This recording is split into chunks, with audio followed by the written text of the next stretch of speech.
नमस्कार. आजच्या भागामध्ये इथे आजी सुमित्राला म्हणत असते, "नेहमी कुणाला तरी बरोबर घेऊन जातेस ना मंदिरात. आज एकटी कशी काय जातेस?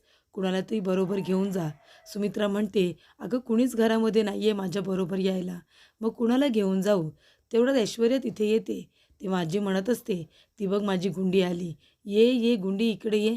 चल सुमित्रा, ऐश्वर्याला तुझ्याबरोबर मंदिरामध्ये घेऊन जा. एकटं जायचं नाही. ती येईल तुझ्याबरोबर." तेव्हा सुमित्रा म्हणते, "चल ऐश्वर्या चल, तू चल माझ्याबरोबर मंदिरामध्ये." हिला असं वाटते मी एकटी मुद्दामून जाते की काय. तेव्हा इथे आता ऐश्वर्या म्हणते, "अवंतिका, अवंतिका कुठे गेली आहे? अवंतिका इकडे ये." तेव्हा सुमित्रा म्हणते, "अगं तू अवंतिकाला कशाला उगाच त्रास देतेस? अवंतिकाला कशाला तू आवाज देतेस? हे बघ तिला उन्हाचा त्रास होतो. तिला उगाच तू आवाज देऊ नकोस. तू चल ना माझ्याबरोबर. तिला उगाच इथे बोलू नकोस. हे बघ तिला उन्हाचा त्रास होतो म्हणून मी तिला माझ्याबरोबर घेऊन जात नाही आहे." तेव्हा सुमित्राचं बोलणं ऐकल्यानंतर ऐश्वर्याला अजूनच राग येतो. तेव्हा सुमित्रा बोलता बोलता ऐश्वर्याचा हात पकडते आणि म्हणते, "तू चल बरं माझ्याबरोबर." तेव्हा ऐश्वर्या तिथेच उभी राहिलेली असते आणि ती लगेच सुमित्राचा हात पकडून तो अलगद बाजूला करते आणि म्हणते, "आई कसं असतं ना, बघा ना घरामध्ये 2 व्यक्तींमध्ये कशी दुय्यम वागणूक दिली जाते, जशी तुम्ही मला देताय. म्हणजे घरामध्ये नाही का स्टीलची अशी जाड भांडी असतात, जी नेहमी अशी वापरामध्ये असतात. कशी पण वापरायची आणि ती पडली ना खाली तरीसुद्धा फुटत नाही. म्हणून त्यांना आहे ना नेहमी अशी आपण वापरत असतो आणि कशी पण ठेवली तरीसुद्धा ती भांडी फुटत नाही, काही नाही. पण इथे डिनर सेट असतो ना, तो काचेचा, पांढरा शुभ्र, त्याच्यावरती अशी नक्षी असते, एकदम नाजूक असतो. म्हणून आपण तो काय करतो, अलगद असा बाजूला ठेवतो. त्याला हातसुद्धा लावत नाही आणि जेव्हा काहीतरी मोठा चांगला कार्यक्रम असेल ना, तेव्हाच फक्त तो डिनर सेट काढला जातो आणि अलगद तो सगळ्यांच्या पुढ्यामध्ये ठेवला जातो. हो की नाही? तसं या घरामध्ये चाललंय. म्हणजे अवंतिका हा डिनर सेट आहे. खूपच महत्त्वाचा, इम्पॉर्टंट. फक्त सणासुदीच्या दिवशीच, म्हणजे जिथे मिरवायचं असेल ना, तिथे बाहेर येणार. हक्क अधिकार द्यायचे असतील तर तो बाहेर आणि राबवायचं असेल नाही तर मग मी. तेव्हा सुमित्रा म्हणते, "अगं ऐश्वर्या झालंय काय तुला? आणि उगाच असं का बोलतेस तू?" तेव्हा ऐश्वर्या म्हणते, "आई मी या घरासाठी काय नाही केलंय. किती काय काय केलंय हो मी. तरीसुद्धा मला अशी वागणूक का? म्हणजे ती डिनर सेट आणि मी वापरातली भांडी म्हणून मला काही किंमत नाही का? आधी ती एक होती, तिचं आता मला नाव नाही घ्यायचं आहे. ती मागे पुढे करायची आणि ती गेल्यानंतर त्यांची रूम मात्र तुम्ही अवंतिकाला आणि सौमित्राला देऊन टाकलीत. हो की नाही? ती रूम आम्हाला का नाही दिलीत? मग जाऊ दे. आता तुम्ही कुणाला तरी घेऊन जा बरोबर. माझं महत्त्वाचं काम आहे, मला जावं लागेल." त्यानंतरला ऋषिकेश आणि जानकी आता मंदिरामध्ये आलेले असतात. जानकी म्हणत असते, "देवी आई, कालचा दिवस ऋषिकेशचा होता. एवढे कठीण प्रसंग आले तरीसुद्धा त्यांचा विजय झाला. आजचा दिवससुद्धा त्यांच्या नावावरती होऊ दे आणि त्यांनीच जिंकलं पाहिजे." असं जानकी म्हणते आणि आता कौल लावत असते. ती म्हणते, "आई कौल लावते, कौल द्या." आणि फूल काढून आता हारमध्ये लावते. तेव्हा ते फूल लगेचच आता खाली पडतं आणि उजवा कौल देतं. त्यामुळे ऋषिकेश म्हणतो, "जानकी, अगं देवी आईने तुझं म्हणणं ऐकलं, कौल दिला. मीच जिंकणार जानकी, जीत आपलीच होणार." तेव्हा इथे आता जानकी म्हणत असते की, "देवी आई, तुझा हा आशीर्वाद नेहमी यांच्या पाठीशी राहू दे." आणि आता कितीही कठीण प्रसंग आले, कितीही डावपेच खेळले गेले तरीसुद्धा जिंकले ऋषिकेशच पाहिजे. त्यानंतरला दोघे मागे वळून जाताना सुमित्रा तिथे आलेली असते. सुमित्रा त्या दोघांकडे बघत राहते. ऋषिकेशला राग आलेला असतो. ऋषिकेश म्हणतो, "चल जानकी." आणि तो सरळ आता पुढे निघून जात असतो. तेव्हा इथे जानकी म्हणते, "अहो कुठे जाताय तुम्ही?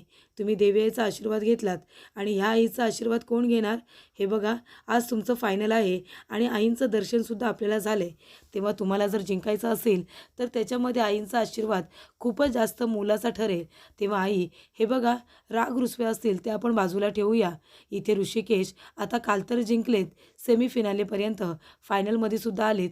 तेव्हा तुम्ही त्यांना आता आशीर्वाद द्या." तेव्हा इथे जानकी म्हणत असते, "आई, मी तुमचा रागसुद्धा माझ्याजवळ जपून ठेवला आहे, अगदी गाठ मारून ठेवला आहे. त्याच्यामुळे मला काहीच वाटत नाही आहे तुमच्या रागाचं. पण आज ऋषिकेशला मात्र तुमच्या आशीर्वादाची गरज आहे. प्लीज त्यांना आशीर्वाद द्या ना."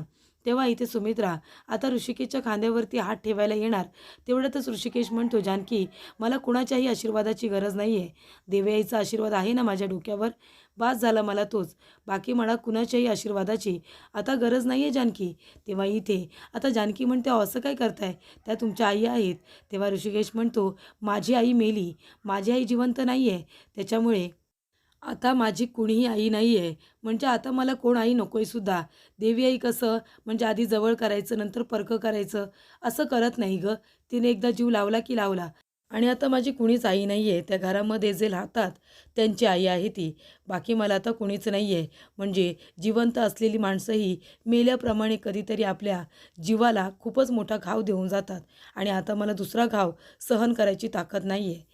त्यानंतरला ऐश्वर्याने सयाजी विखे पाटील याला फोन केलेला असतो आणि ती म्हणत असते की डॅड, तुम्हाला माहिती आहे का, त्या जानकीला आणि ऋषिकेशला आपला प्लॅन कळला आहे. त्या ऋषिकेशने काय केलं, रात्रभर डोळ्याला पट्टी बांधून तो प्रॅक्टिस करत होता.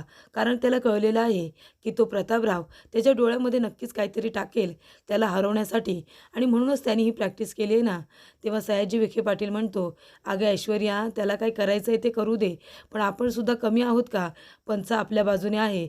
तू अजिबात काळजी करू नको. तोच हारणार आहे आणि प्रतापराव जाधव हाच जिंकणार आहे. तू अजिबात नको काळजी करू. जे काही करायचं आहे ना ते मी बरोबर करेन. त्यानंतरला आता सगळेजण मैदानामध्ये जमलेले असतात. सगळेजण तिथे आता आलेले असतात. अर्ध्याहून जास्त माणसं ऋषिकेश रणदिवेला सपोर्ट करत असतात. त्यानंतरला तिथे सौमित्रसुद्धा आलेला असतो. तेव्हा ओवीचं लक्ष जातं आणि ती जानकीला दाखवते की सौमित्र काकासुद्धा आलेला आहे. त्यानंतरला इथे प्रतापराव जाधव आता रिंगणामध्ये येतो. तेव्हा खूपच जास्त कॉन्फिडंट असतो. त्याला असं वाटत असतं की तोच आता इथे ऋषिकेशला हरवणार आहे आणि इथे ओवी आता खूपच जास्त घाबरते. कारण इथे आता ऋषिकेशच्या समोर प्रतापराव असतो. तो सुद्धा खूपच जास्त शक्तिशाली आणि बलशाली असतो. त्याच्यामुळे आता कोण जिंकणार हा प्रश्न सगळ्यांच्या समोर उभा राहिलेला असतो. तेव्हा इथे आता ऋषिकेश दादासुद्धा रिंगणामध्ये येतात कुस्तीच्या आणि इथे बोललं जात असतं की आता इथे आपल्या मुळशीचे आण बाण शान ऋषिकेश दादासुद्धा फिनालेमध्ये पोहोचलेले आहेत. तेव्हा सगळेजण टाळ्या वाजवतात आणि त्यांचं इथे स्वागतसुद्धा करतात. त्यानंतर इथे आता जानकी देवाजवळ प्रार्थना करत असते. ती देवाजवळ हात जोडून म्हणते की कालसुद्धा ऋषिकेशचा दिवस होता आणि आजसुद्धा ऋषिकेशचाच दिवस असला पाहिजे. ऋषिकेश जिंकले पाहिजे देवी आई. तर इथे आता नानासाहेब शांतपणे बसलेले असतात. तेवढ्यातच तिथे सुमित्रा येते. आता सुमित्रालासुद्धा वाईट वाटलेलं असतं कारण तीच इथे ऋषिकेशला म्हणालेली असते की तू मला आई अशी हाक मारू नकोस. मी तुझी आई नाही आहे. तू एक सावत्र मुलगा आहेस आणि जानकी अनाथ आहे. आणि आता इथे ऋषिकेशने तिचा आशीर्वाद घेतलेला नसतो तर तिला फारच वाईट वाटतं. त्यानंतरला सुमित्रा म्हणत असते, अहो, तुम्हाला माहिती आहे का, मी मंदिरामध्ये गेले होते. तुमच्यासाठी अंगारा घेऊन आले. तर इथे सुमित्रा सांगते की मी मंदिरामध्ये गेले होते ना, तिथे ऋषिकेशसुद्धा होता, पण त्याने माझा आशीर्वाद घेतलाच नाही हो. तेव्हा इथे आता सुमित्राने विचारलेलं असतं की तुम्ही सांगा, कुणी धक्का दिला तुम्हाला? तेव्हा इथे नानांनी जानकीकडे बोट केलेलं असतं. तेव्हा सुमित्राला राग येतो आणि सुमित्रा तिला घरातून हकलून देते. तेव्हा सुमित्रा म्हणते, अहो, आता तुम्हीच मला सांगा, ऋषिकेशला मी आशीर्वाद देत होते पण त्यांनी माझा आशीर्वाद घेतलाच नाही. तो झिरकारला. त्याला असं वाटतंय की त्याच्या बायकोने तुम्हाला धक्का दिला आणि मी तिला माफ करावं. असं कसं होईल हो? तिने तुम्हाला धक्का दिला, पाडण्याचा प्रयत्न केला. प्रयत्न नाही, तुम्ही पडलात. तुम्हाला एवढी दुखापत झाली. ही आज अवस्था आहे ती तिच्यामुळे आहे. मग मी तिला कसं काय माफ करू? तेव्हा इथे आता ती नानांना अंगारा लावायला जात असते. तेव्हा इथे नाना अंगारा आता हाताने बाजूला टाकून देतात आणि म्हणतात की तुझी चुकी आहे. तेव्हा सुमित्रा म्हणते, आता तुम्हीच मला सांगा, तुम्हाला धक्का दिल्यानंतर मी काय करणार होते? यात माझी चुकी आहे का? तेव्हा नाना तिला बोलण्याचा प्रयत्न करत असतात. तुझी चुकी आहे, तुझी चुकी आहे. आणि तिच्या हातून आता अंगारासुद्धा लावून घेत नसतात. तर इथे अंगारासुद्धा आता नानांनी खाली पाडलेला असतो. तेव्हा सुमित्रा म्हणते, मला माहिती आहे, तो विषय काढल्यानंतर तुम्हाला खूप जास्त त्रास होतो. तुम्हाला ते सगळं ऐकवत नाही ना, म्हणूनच तो विषय मी काढत नाही. आणि ती अंगारा आता त्याच्यामध्ये असतो. तो कागद उचलल्यानंतर त्याच्यावरती ऋषिकेश रणदिवेची हेडलाईनसुद्धा आलेली असते की उद्याच्या अंतिम फेरीमध्ये आता ऋषिकेश जिंकणार का, असं त्याच्यावरती लिहिलेलं असतं. तेव्हा ती इथे नानांना आता अंगारा लावते आणि आता आशीर्वाद देण्याचा विचार करत असते. तर इथे जानकी म्हणालेली असते की आई, तुमचा आशीर्वाद गरजेचा आहे. तुमच्या आशीर्वादाशिवाय काय नाही होणार. त्यानंतरला इथे आता ऋषिकेश आणि प्रतापराव जाधव हे दोघंजण आता आमनासामना खेळण्यासाठी सामने आलेले असतात. त्यानंतरला एकमेकांना हात मिळवून आता लगेचच इथे सामना सुरू होतो. तर इथे आता ऋषिकेशसुद्धा प्रतापरावला चांगली इथे टफ फाईट करत असतो. पण मात्र सयाजी विखे पाटील यांनी आता खूप मोठा गेम खेळलेला असतो. काही करून ऋषिकेशला कसं काय हरवायचं याकडे त्या सगळ्यांचा कळ असतो.